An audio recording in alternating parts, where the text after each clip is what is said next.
Have you ever walked away from a conversation and just thought, wait, what just happened?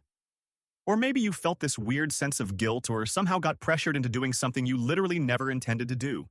Think about it for a second.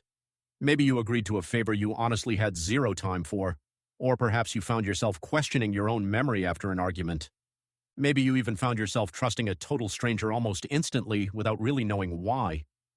Well, if any of that rings a bell, you're absolutely not alone. You might have just experienced manipulation.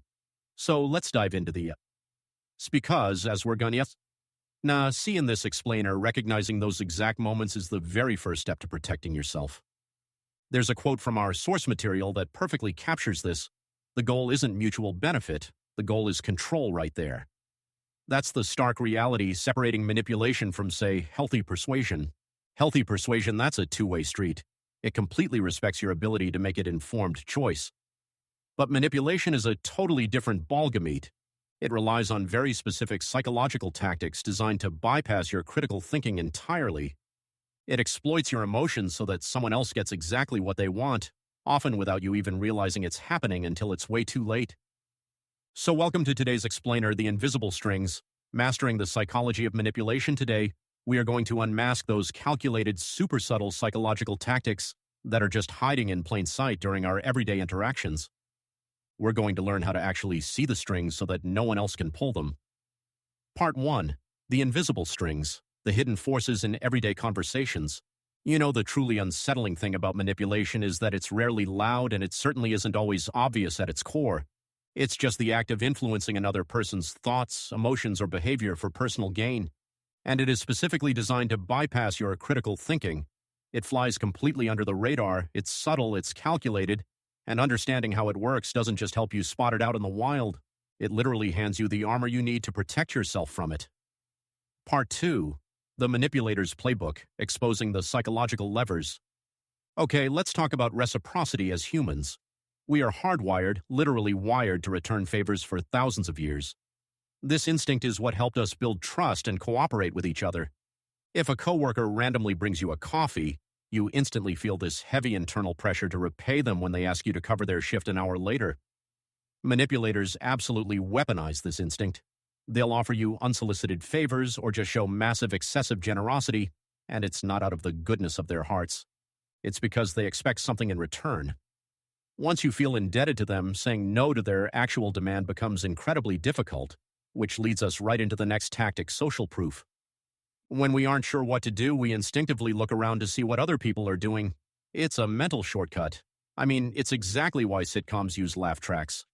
If everyone seems to believe something or everyone supports a certain person, our brains just assume, well, it must be the right choice. Manipulators leverage this big time by creating the illusion that everyone agrees just to pressure you into following along, but we really have to remind ourselves constantly. Popularity does not equal truth. And then there's the weight of authority. Studies consistently show that we are incredibly likely to obey instructions from someone we perceive as an expert, a title, a sharp uniform, or honestly, even just someone holding a clipboard and walking fast can drastically boost our trust in them. While genuine expertise is obviously a good thing, manipulators know a dangerous little secret. Simply appearing authoritative can make you question your own judgment, instead of questioning the person standing right in front of you. Next up is scarcity. Our brains automatically assign way more value to things that seem limited in time or availability. It's the exact reason we panic by when we see a sign saying only a few left or offer ends tonight. That fear of missing out completely overrides our careful, rational thinking. It causes us to act quickly, basically in a panic rather than logically.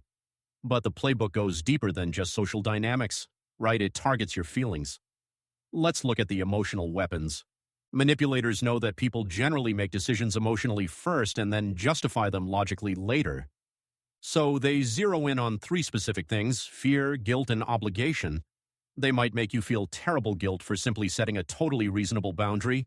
They might make you afraid of losing a relationship entirely, or they might make you feel completely obligated and responsible for their personal happiness. By doing this, they influence your behavior without ever actually making a direct demand. The emotion itself becomes the invisible force driving your decision. So how does all of this come together well? Welcome to the manipulation trap.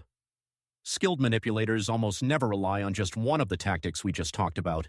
They layer them first, they build trust, maybe using that reciprocity, then boom, they introduce urgency. That's the scarcity. And finally, they apply emotional pressure like guilt or fear. By stacking these psychological principles all at once, they make it incredibly hard for you to even recognize what is actually happening. By the time you realize you've been manipulated, the decision's usually already made.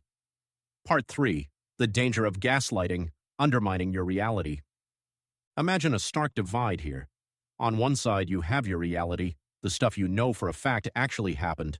On the other side, you have. Their narrative gaslighting happens when someone systematically causes you to doubt your own memories, your perceptions, or your judgment.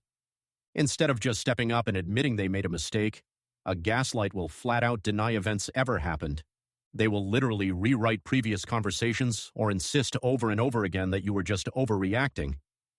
It creates this massive, overwhelming cognitive dissonance. So the absolute crucial point is this: gaslighting is not just lying. Lying is hiding the truth. Gaslighting is a calculated, systematic process designed to destroy your trust in yourself. Over time, the victim loses confidence in their own reality and tragically becomes increasingly dependent on the manipulator. Just for reassurance about what is real and what isn't, it literally breaks down your psychological defenses from the inside out. Part 4. Cutting the strings, regaining control through awareness. Okay, the good news is that awareness is basically kryptonite for manipulation. The second you recognize these tactics, they lose their power. So here is your personal defense checklist to cut those strings. First, when you feel totally rushed to make a decision, pause, take a breath break, that scarcity loop. Second, when someone makes you feel guilty for having totally normal boundaries, stop and ask yourself, is this guilt actually justified, or is it manufactured? Third, when everyone seems to agree, remember that consensus is not proof of truth. And finally, when someone repeatedly makes you question your memory, trust the hard evidence over their really loud insistence. Look, manipulation has been around for as long as humans have lived in groups.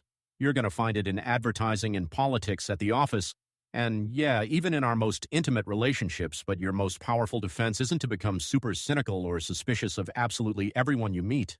It's just learning to think critically, trusting your own judgment, and spotting when someone is targeting your emotions instead of your reason. As our source beautifully concludes, the strongest mind isn't the one that can control others, it's the one that refuses to be controlled. Understanding the psychology behind these invisible strings gives you the one single thing. Manipulators fear most awareness.